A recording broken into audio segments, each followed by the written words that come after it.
Ito guys, so ito yung ano, nakanit na. So mas kakapitan siya ng mga damo, mga halaman, na pwede may mga puno rin na tumubo.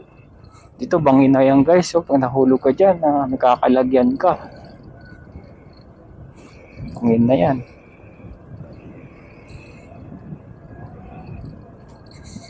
Yung ko, ilang kilometro pa tong tatakbuhin natin. Mahaba-haba pa to guys.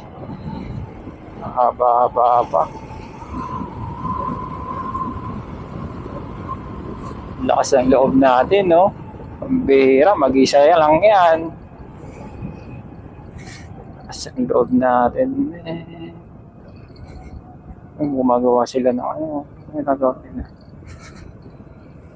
Kahit ng bahay nila, simple lang.